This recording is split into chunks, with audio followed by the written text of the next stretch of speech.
Spot ലൈവിലേക്ക് സ്വാഗതം. ചില ആളുകളെക്കുറിച്ചുള്ള മോശമായ വാർത്തകൾ കേൾക്കുമ്പോൾ നമുക്ക് ചിലപ്പോൾ അവിശ്വസനീയമായി തോന്നാം.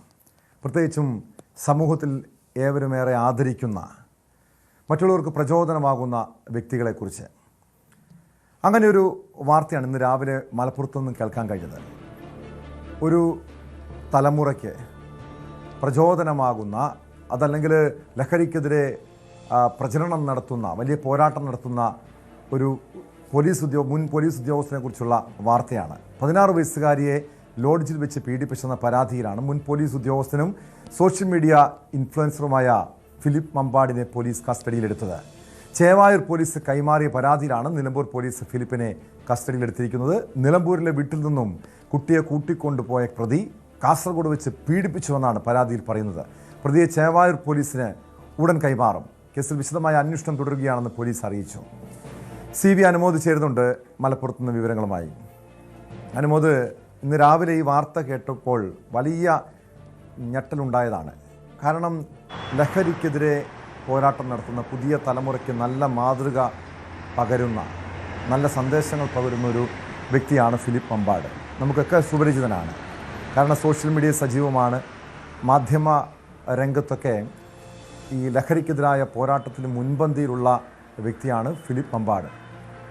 ഇദ്ദേഹത്തിൻ്റെ ഭാഗത്തു നിന്ന് ഇത്തരം ഒരു പ്രവൃത്തി, ഒരു പെൺകുട്ടിയെ ലൈംഗികമായി ചൂഷണം ചെയ്യുമെന്ന് കേൾക്കുമ്പോൾ തന്നെ ഞെട്ടലുണ്ടായ സംഭവമാണ്. എന്താണ് യഥാർത്ഥത്തിൽ സംഭവിച്ചത്? പോലീസ് എന്താണ് പറയുന്നത്? അനുമോദം. ടോം, ഒന്നാമതായിട്ട് ഇതിൽ പോലീസ് പറയുന്നത് ഇപ്രകാരമാണ്. 2025 സെപ്റ്റംബറിലാണ് ഈ ഒരു കേസിനാസ്പദമായ സംഭവം നടന്നിട്ടുള്ളത് എന്നാണ് അറിയാൻ കഴിഞ്ഞിരിക്കുന്നത്. ഈ കുട്ടിക്ക് കൗൺസിലിങ്ങും മറ്റും ആവശ്യമായ സാഹചര്യമായിരുന്നു. അങ്ങനെ ആ കുട്ടിയെ ഈ ഇദ്ദേഹത്തിൻ്റെ അടുത്ത്, ഫിലിപ്പ് മമ്പാടിൻ്റെ അടുത്ത് കൗൺസിലിങ്ങിൽ എത്തിക്കുകയും ഫിലിപ്പ് മമ്പാട് ആ കുട്ടിയെ കാസർഗോഡും മറ്റും കൊണ്ടുപോയി ലൈംഗികമായിട്ട് പീഡിപ്പിച്ചു എന്നുള്ളതാണ് പരാതി. ഈ ഒരു സംഭവം സ്കൂളിൽ വെച്ച് നടത്തിയ കൗൺസിലിങ്ങിൽ കുട്ടി ചൈൽഡ് ലൈനെ അറിയിക്കുകയും അല്ലെങ്കിൽ അവരോട് വെളിപ്പെടുത്തുകയും തുടർന്ന് ചേവായൂർ പോലീസിന് മുമ്പാകെ പരാതി എത്തുകയും അങ്ങനെയാണ് ഈ ഒരു കേസ് അദ്ദേഹത്തിനെതിരെ രജിസ്റ്റർ ചെയ്തിട്ടുള്ളതും അദ്ദേഹത്തെ കസ്റ്റഡിയിലെടുത്തിരിക്കുന്നതും. നമുക്കത് പോക്സോ കേസായതുകൊണ്ട് നമുക്ക് മുഴുവൻ കാര്യങ്ങൾ പോലീസിൽ നിന്ന് ലഭ്യമാവാനും അതുപോലെ പങ്കുവയ്ക്കാനും പരിമിതികളുണ്ട്. പക്ഷേ കേസ് ഇൻ എ നട്ട്ഷെൽ എന്ന് പറയുമ്പോൾ ഏറ്റവും ചുരുക്കത്തിൽ ഇതാണ് സംഭവിച്ചിരിക്കുന്നത്. ഇനി ഇതിൽ 2 തരത്തിലുള്ള വ്യാഖ്യാനങ്ങളുണ്ട്. സ്വാഭാവികമായിട്ടും നമ്മൾ ആ വാർത്ത പുറത്തുവിടുമ്പോൾ തന്നെ സാമൂഹ്യ മാധ്യമങ്ങളിൽ വരുന്ന ഒരു പ്രധാനപ്പെട്ട സംശയം ഇതൊക്കെ ഉള്ളതാണോ എന്നുള്ളതാണ്. നമുക്കതിനെക്കുറിച്ചൊന്നും പറയാൻ കഴിയുകയില്ല. പക്ഷേ അദ്ദേഹത്തെ പോലെ സാമൂഹ്യ മാധ്യമങ്ങളിലും വേദികളിലും ഇത്രയും അധികം ആളുകളെ ഇൻഫ്ലുവൻസ് ചെയ്യുന്ന ഒരു വ്യക്തി ഇത്തരത്തിൽ, അതും ദീർഘകാലം പോലീസ് ഉദ്യോഗസ്ഥനായിരുന്ന 2023 അദ്ദേഹം പോലീസിൽ നിന്ന് വോളണ്ടറി റിട്ടയർമെൻറ്റ് വാങ്ങിയിരിക്കുന്നതെന്ന് എനിക്ക് അറിയാൻ കഴിഞ്ഞു എൻ്റെ ഓർമ്മയിൽ. അങ്ങനെയുള്ളൊരു വ്യക്തി ഒരു പ്രായപൂർത്തിയാവാത്ത പെൺകുട്ടിയെ പീഡിപ്പിച്ച കേസിൽ പ്രതിയാക്കപ്പെടുമ്പോൾ സ്വാഭാവികമായിട്ടും സംശയങ്ങൾ ഒരുപാടുണ്ട്. ഇത് ഏറ്റവും അധികം ഇപ്പോൾ ദുരുപയോഗം ചെയ്യുന്ന ഒരു വകുപ്പ് കൂടിയാണ് പോക്സോ എന്ന് നമ്മളൊക്കെ പലപ്പോഴായി കാണുകയും കേൾക്കുകയും ചെയ്തൊരു കാര്യം കൂടിയാണെന്നിരിക്കെ പല സംശയങ്ങളും ഉയരുന്നുണ്ട്. പക്ഷേ നമുക്ക് നിലവിൽ പോലീസ് പറയുന്നത് മാത്രമാണ് ഇപ്പോൾ വെളിപ്പെടുത്താനോ അല്ലെങ്കിൽ അറിയിക്കാനും കഴിയുന്ന ഒരേ ഒരു കാര്യം. ഇത് സംബന്ധിച്ചുള്ള അറസ്റ്റ് നടപടികൾ ഇതുവരെ രേഖപ്പെടുത്തിയിട്ടില്ല. ഈ കേസ് ചേവായൂരിൽ നിന്ന് നിലമ്പൂരിലേക്ക് കൈമാറുന്നുണ്ട് എന്നാണ് അറിയാൻ കഴിയുന്നത്. ആ പ്രൊസീജിയറൊക്കെ പൂർത്തിയായതിനു ശേഷമേ അറസ്റ്റും മറ്റ് കാര്യങ്ങളിലേക്കും കടക്കൂ എന്നാണ് പോലീസിൻ്റെ ഭാഗത്തുനിന്നും അറിയാൻ കഴിഞ്ഞിട്ടുള്ള ഒരു കാര്യം. എന്നാണെങ്കിലും ഈ അതിജീവിതയുടെ അവരുടെ ഐഡൻറ്റിറ്റിയും അവരുടെ ഈ കാര്യങ്ങളൊക്കെ തന്നെ വളരെ പ്രധാനപ്പെട്ടതാണെന്നിരിക്കെ ഈ ഒരു കേസ് വലിയ തോതിൽ തന്നെ ചർച്ചയാകുന്നത് ഇതിൽ പ്രതിയാക്കപ്പെട്ട ആൾ മുൻ പോലീസ് ഉദ്യോഗസ്ഥനായിരുന്നു.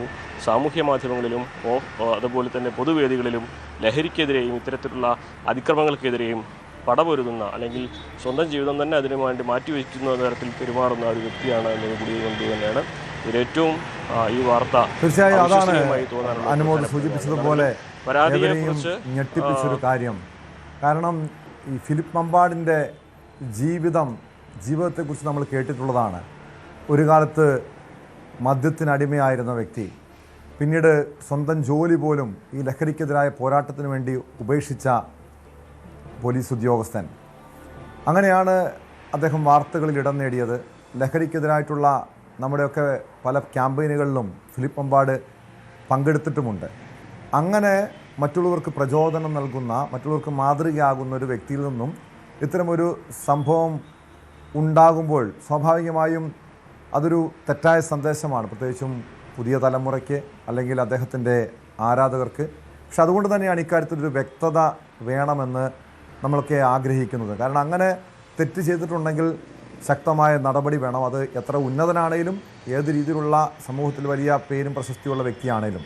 പക്ഷേ ഇക്കാര്യത്തിലൊരു വ്യക്തത എന്താണേലും ആവശ്യമാണ്. കാരണം ഇത് എങ്ങനെയാണ് ഈ പീഡനം ഉണ്ടായത്, ഈ പെൺകുട്ടി ഇതെവിടെ വെച്ചാണ് പീഡനത്തെക്കുറിച്ച് വെളിപ്പെടുത്തൽ നടത്തിയത്, ഈ കുടുംബത്തിൻ്റെ അല്ലെങ്കിൽ ഇതിൽ FIRൻ്റെ മറ്റ് വിശദാംശങ്ങൾ ഉൾപ്പെടെ പുറത്തു വന്നിട്ടുണ്ടോ?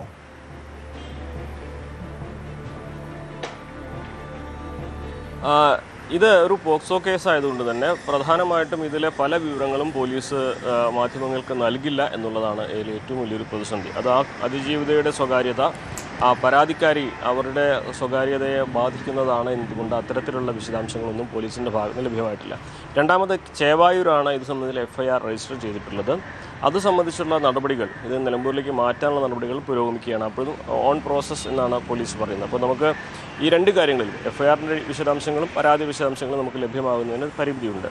പക്ഷേ ഇവിടെ നമ്മൾ ഈ വിവരവുമായി ബന്ധപ്പെട്ട് പല ഉദ്യോഗസ്ഥരുമായി സംസാരിച്ചപ്പോൾ പോലീസ് തിരിച്ചിങ്ങോട്ട് ചോദിക്കുന്നൊരു കാര്യം, ഒരു പോലീസുകാരനെതിരെ ഇത്തരത്തിലൊരു നടപടി പോലീസ് എടുക്കണമെങ്കിൽ അതിൽ കൃത്യമായ എന്തെങ്കിലും തെളിവുകളോ അല്ലെങ്കിൽ അത്തരത്തിൽ വിശ്വസനീയമായ രീതിയിലുള്ള പരാതികളോ വേണം എന്നൊരു വിശദീകരണമാണ് പല പോലീസുകാരും അനൗദ്യോഗികമായിട്ട് നമ്മൾ സംസാരിക്കുമ്പോൾ നമ്മളോട് പറയുന്നത്. അതേ സമയം തന്നെ അതിനൊപ്പം നമ്മൾ ചേർത്ത് വായിക്കേണ്ടതാണ് സാമൂഹ്യ മാധ്യമങ്ങളിൽ ഈ ഒരു വാർത്തയ്ക്ക് താഴെ വരുന്ന കമൻറ്റുകളിൽ. അതിൽ 90% ഇത് വിശ്വസിക്കാൻ കഴിയാത്ത രീതിയിൽ, ഇത് ആസൂത്രിതമാണെന്ന തരത്തിൽ, ഇത് ഫേക്കാണെന്ന തരത്തിൽ അത്തരത്തിലുള്ള കമൻറ്റുകൾ. അപ്പോൾ ഇത് രണ്ടും നമ്മൾ ഒരേ സമയം കാണുന്നുണ്ട്. ഒരു മുൻ പോലീസുകാരനെതിരെ പോലീസ് നടപടി എടുക്കണമെങ്കിൽ കൃത്യമായ തെളിവുകൾ ഉണ്ടാകണമെന്ന പോലീസ് ഉദ്യോഗസ്ഥരുടെ ഭാഗത്തുനിന്നുള്ള അത്തരത്തിലുള്ള വാക്കുകൾ, മറുവശത്ത് വിശ്വസിക്കാനാവാത്ത ഒന്നാണ് ഈ പോക്സോ ദുരുപയോഗം ചെയ്യുന്ന ഒട്ടേറെ അനുഭവങ്ങൾ അല്ലെങ്കിൽ വാർത്തകൾ മുൻപ് വന്ന സാഹചര്യത്തിൽ ഇതും അത്തരത്തിൽ എന്തെങ്കിലും ആകുമോ എന്ന സംശയം. എന്താണെങ്കിലും ഇത് സംബന്ധിച്ചുള്ള വിശദാംശങ്ങൾ പോലീസിൻ്റെ ഭാഗത്ത് നിന്ന് ഈ അറസ്റ്റ് രേഖപ്പെടുത്തിയതിന് ശേഷം മാത്രമേ ഔദ്യോഗികമായിട്ട് നമുക്ക് ലഭിക്കുകയുള്ളൂ. ഇത് സംബന്ധിച്ച് ഫിലിപ്പ് മമ്പാടിൻ്റെ ഭാഗത്തുനിന്നുള്ള വിശദീകരണം നമുക്ക് ലഭിക്കില്ല. കാരണം അദ്ദേഹം പോലീസിൻ്റെ കസ്റ്റഡിയിലാണുള്ളത്. സ്വാഭാവികമായിട്ടും അദ്ദേഹത്തോട് നമുക്കൊന്ന് ചോദിക്കാനും കഴിയുന്ന സാഹചര്യമല്ല നിലവിലുള്ളത്. അദ്ദേഹവുമായി ബന്ധപ്പെട്ടവരും ഈ ഒരു വിഷയത്തിൽ ഇതുവരെ പ്രതികരിക്കാനും തയ്യാറായിട്ടില്ല. ടോം. വ്യക്തമാണ്. മലപ്പുറത്ത് നിന്ന് CV അനുമോദാണ് വിവരങ്ങൾ നൽകിയത്. മുൻ പോലീസ് ഉദ്യോഗസ്ഥനും സോഷ്യൽ മീഡിയ ഇൻഫ്ലുവൻസറുമായ ഫിലിപ്പ് മമ്പാടിനെതിരെയാണ് പോക്സോ കേസ് എടുത്തിരിക്കുന്നത്. ഇയാളിപ്പോൾ പോലീസിൻ്റെ കസ്റ്റഡിയിലാണ്. കേസുമായി ബന്ധപ്പെട്ട് വിശദമായ അന്വേഷണം നടത്തുകയാണ് പോലീസ്. കൂടുതൽ വാർത്തകൾക്ക് News 18 Keralam YouTube channel subscribe ചെയ്യുക.